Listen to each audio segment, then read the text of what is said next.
So the Honorable Elijah Muhammad never took from them. He only took from black people. Why? Because he said that was his bank.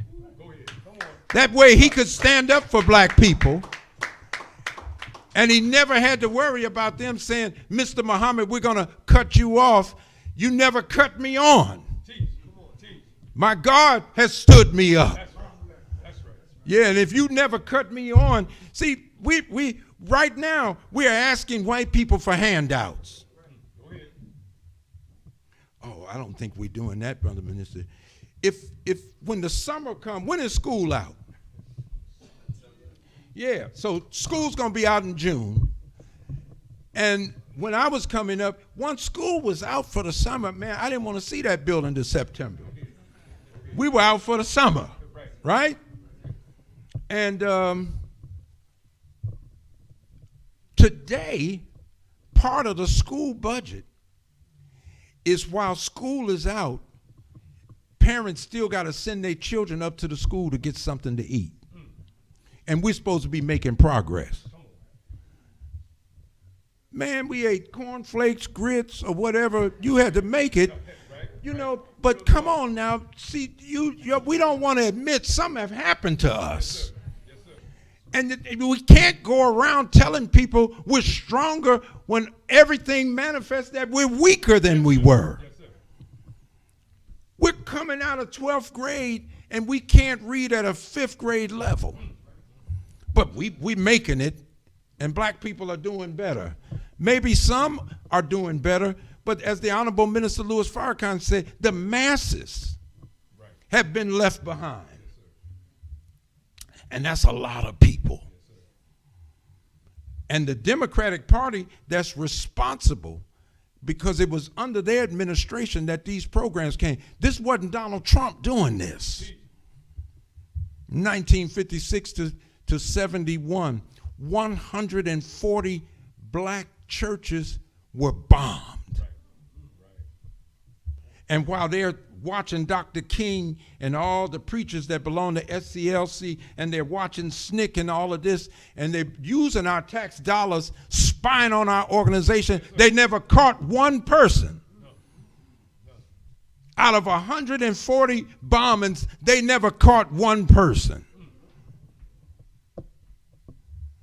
When 16th Street Baptist Church was bombed, the only reason it got national attention was because it was a response to the March on Washington, August 28th, 1963, and 4 little black girls were killed in that bomb, right?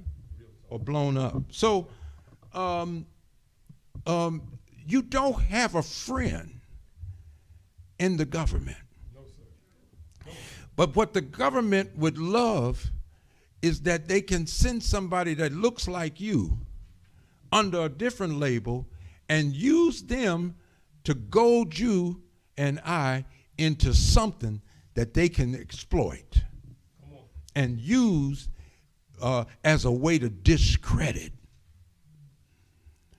a great man who God has endowed with an anointing to do a great work. The Honorable Minister Louis Farrakhan. Yeah.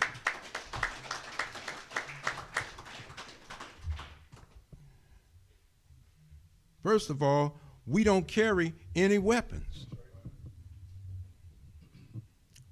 Second of all,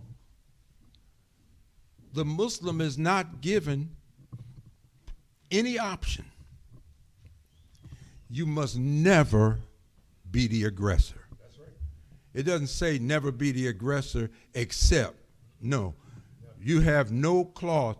Never be the aggressor. Never be the one that starts a fight. That's right. Huh? That's right. People ask me, why is Farrakhan fighting the Jews or something? He didn't start that fight. Say that. Say that. He's finishing it. Yes, sir. You know, but he didn't start it. You know, and they probably wish they hadn't started it.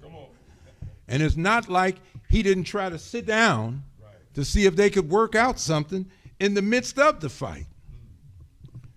But we at the point now, you can sit down all you want, but he got a job to expose the evil of this world.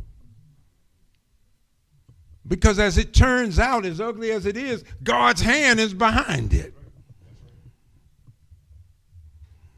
So we're in this fight, but the Muslim, the Honorable Elijah Muhammad said, must display the greatest intelligence. That's a level of intelligence beyond what a Negro mind.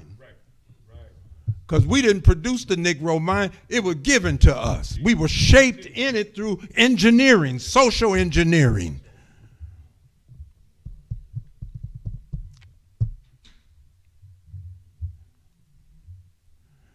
So it's important to take this little time out today to talk about our self-determination, because this is just the beginning. And they would love for us to, after calling out some of the biggest troublemakers on our planet, they would love for us to get roped down with some little local folks, who are of no consequence. You can't show me a community in the whole Muslim world. That's the way I feel about it. That can show me that the king over there in Mecca, that the prince and all of the people, the top brass, have invited them to Mecca. Go ahead. But my leadership, I've always expected that the Honorable Minister Louis Farrakhan would be overseas, because from the time I came with him, he had been overseas. He and Minister Akbar several times. Right. But man, when I saw our leadership over there, our captain and our top ministers and helpers to the Honorable Minister Louis Farrakhan, all invited over there to Mecca. And they went. Well, I'm one of those, you can't tell me nothing. You can go, you can't say nothing to me. But I don't know how y'all feel about it.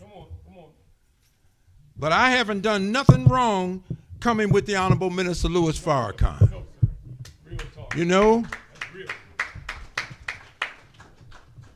The Quran tells me to rejoice in my bargain. And so I think I will.